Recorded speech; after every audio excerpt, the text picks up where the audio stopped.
sort an outfit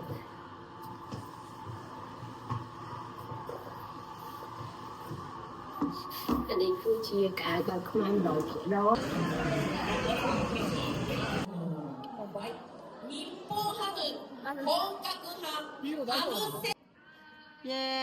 សួស្តីអ្នកទាំងអស់គ្នាជួបមួយខ្ញុំពិតទៀតហើយអញ្ចឹងខ្ញុំគឺខ្ញុំនឹងនាំអ្នកទាំងអស់គ្នាទៅមើលកម្មវិធីទទួលសញ្ញាបត្រនៅក្នុងប្រទេសជប៉ុនម្ដងអញ្ចឹងព្រលឹមឡើងគឺខ្ញុំធ្វើការ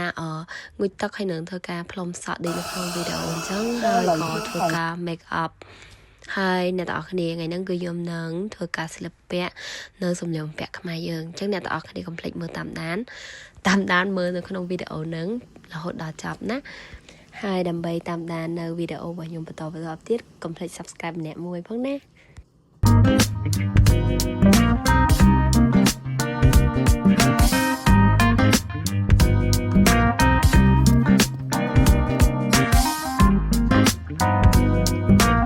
ដោយសារតែភ្នែកខ្ញុំរៀងស្លក់ចឹងហើយគឺខ្ញុំត្រូវផក concealer ដើម្បីបិទបាំងស្នាមស្លក់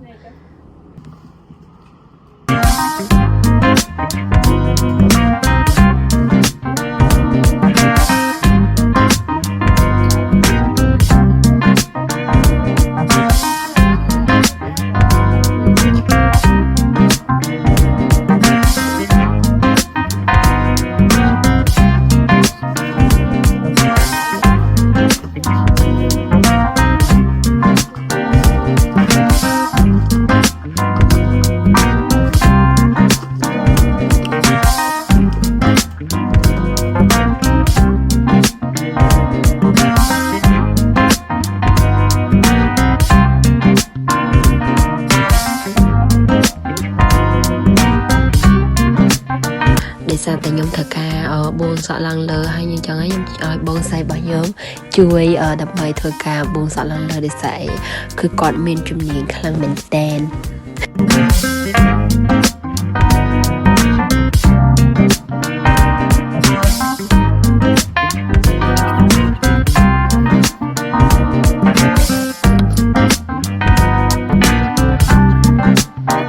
ហើយបន្ទាប់ពីបួងសក់ហើយគឺខ្ញុំផលជាមួយនឹងស្នៀតសក់របស់ខ្មែរយើងដែលខ្ញុំទិញកាលពីខ្ញុំទៅខ្មែរលើកមុន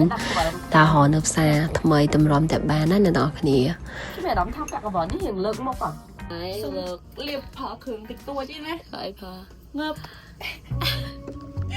ហើយអូហើយនេះគឺជា outfit ជា outfit guys look at my outfit hi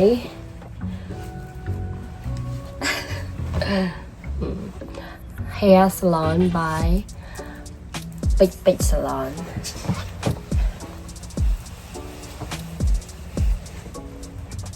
តោះយកមក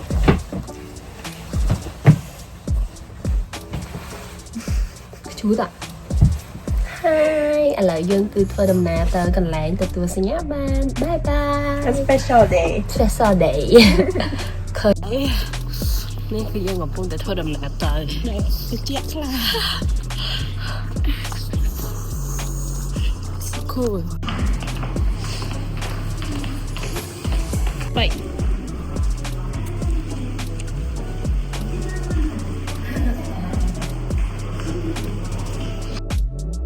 អ្នកនរគ្នាឃើញអាគារដែលខ្ពស់ហ្នឹងគឺជាកន្លែងដែលគេនឹងធ្វើកម្មវិធីទទួលសញ្ញាបត្រហ្នឹងខ្ញុំជឿថាសម្រាប់អ្នកដែលចូលចិត្តថតរូបថតវីដេអូថត vlog អីហ្នឹងឃើញប្លង់កន្លែងនេះគឺអាចបំឡងបានមកអ្នកនរគ្នាមានអារម្មណ៍ថាគឺស្អាតខ្លាំងហ្មងហើយកន្លែងហ្នឹងគឺកន្លែងនៅមុខកន្ទប់ទឹកឯណាខ្ញុំនិយាយមែនអូយនិយាយទៅមានអារម្មណ៍ថាឡើងដូចហើយវាស័ក្តិសមមួយក្អាវខ្មែរយើងខ្ញុំថតរហូតគឺស្អាតណាស់តែហ្នឹងគឺយើងធ្វើជានារីខ្មែរ 100% សូស្រីយោおめでとうございます怖い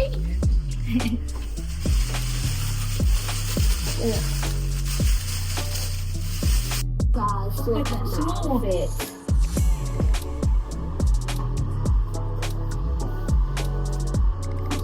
อันนี้คือชีการแบบขมันดอกร้อยอันนี้คือชีเนื้อbuông hay là cái chỉ xài còn cám là nhiệt sọ hai nhớ lấy cái cặp này không máy không hề tất cả mấy show តាមប៉តើអ្នកទាំងអស់គ្នាដោយសារតសាការៈវាអត់តរីកបើសិនជាសាការៈរីកនៅគឺជុំវិញហូថែលនោះគឺស្អាតមែនតើគឺវាពោពេញទៅដោយសាការៈសម្រាប់ Victoria គឺជាមិត្តភក្តិ best friend របស់ខ្ញុំដែលជាជនជាតិហ្វីលីពីនរបៀបថាគាត់និយាយថាខាញហើយ positive រហូតហ្មងហើយគឺតែងតែជួយមិត្តភក្តិអីចឹងគឺដែលឃើញគាត់ sad ឬក៏ដែលគាត់ថាមានគាត់អត់មានកម្លាំងឬក៏អីពេលនៅក្នុងថ្នាក់គឺតែងតែ active ធ្វើឲ្យថ្នាក់នឹងអ៊ូអអីរហូតហ្មងខ្ញុំគឺជាថ្ងៃ graduation day ចឹងអ្នកអរគ្នាមើលពីអត់ខ្មែរ 100% ហ្មងមើលនេះ business talk and my friend hello hi Philippines I'm from no Vietnam yeah so pretty nó cảm ơn tôi ăn đồ quay đi cho chị mình nào tôi đi à đây là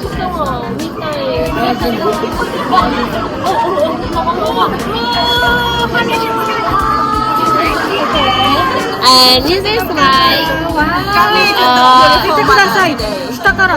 thank you very much for coming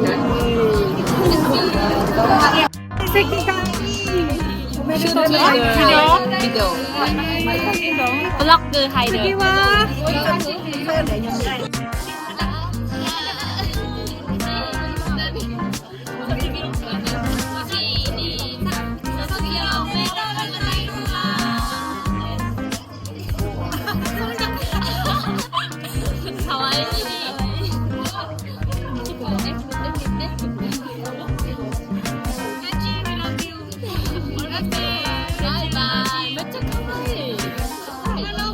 អ្នកទាំងអស់គ្នាហើយនៅក្នុងថ្នាក់របស់ខ្ញុំក៏មានជនជាតិវៀតណាមច្រើនមែនតើហើយ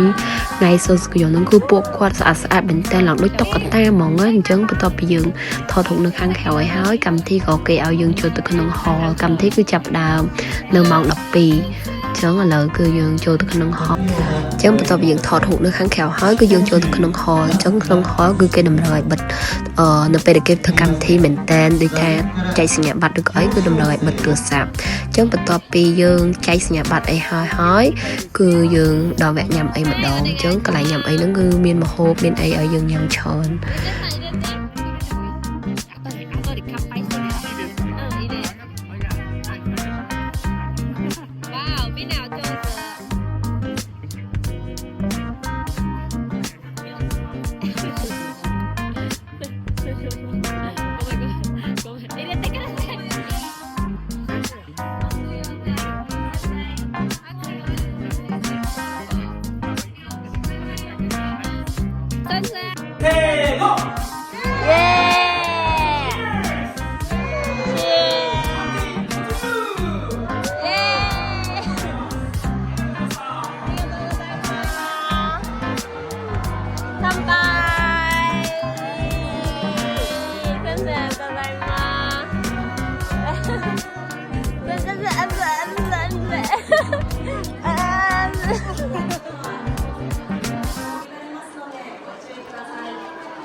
và vô barat thế này để ở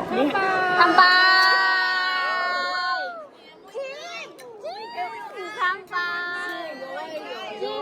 khâu mi tên này có tới thì khâu mi tên ha bye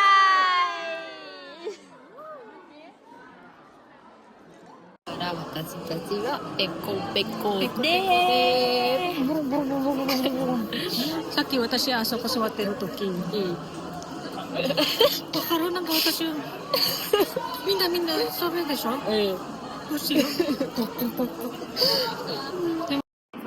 để ra tụi mong chúa khỏi kia cho ngày một hộp cứ nở sò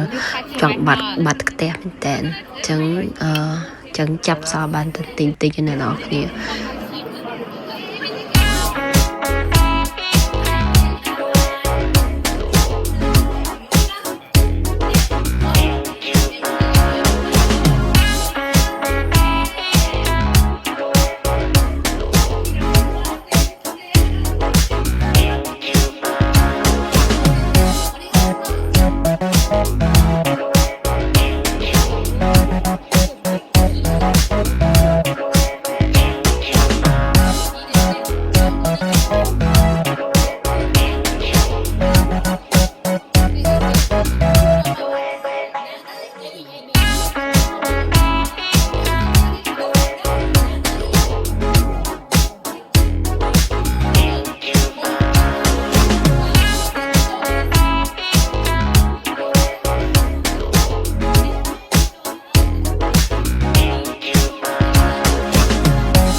ហើយមិនធំតែញ៉ាំអីគឺមានការសម្ដែងមានការលេងហ្គេមលេងអីចឹងទៅហើយបន្ទាប់ពីយើងលេងញ៉ាំអីឆ្អែតហើយដោយសារតចំនួនសិស្សច្រើនពេកអញ្ចឹងដូចតែខ្មែរយើងដែរគឺចែកតែសិស្សបកែឬក៏ទទួលបានពានរង្វាន់លើអីមួយគឺហើយបន្តមកទៀតគឺសម្រាប់អ្នកដែលនិយាយថាមិនថាធម្មតាសិស្សដតីទៀតអញ្ចឹងគឺយើងមកទទួលសញ្ញាបត្រពីលោកគ្រូដែលគាត់តាន់តូខាងយើងហើយនេះគឺញញោមហើយលោកគ្រូគាត់ជាជនជាតិចិនគាត់ជាគ្រូដែលតាន់តូលើបន្ទប់ថ្នាក់របស់ខ្ញុំ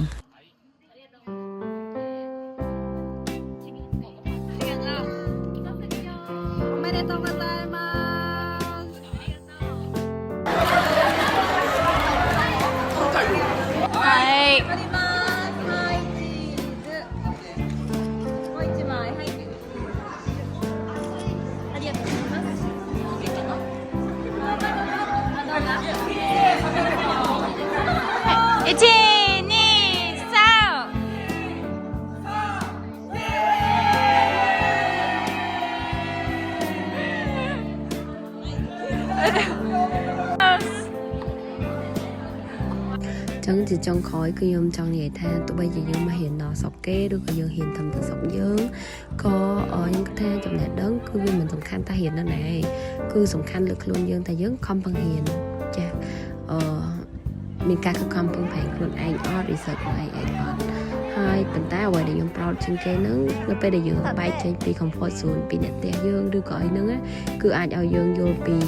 ជីវិតនៃការរស់នៅបានច្រើនមែនទែនគឺយើងស្គាល់ពីការលំបាកនៃការរស់នៅដើម្បីបងស្ដាយខ្លួនឯងឬក៏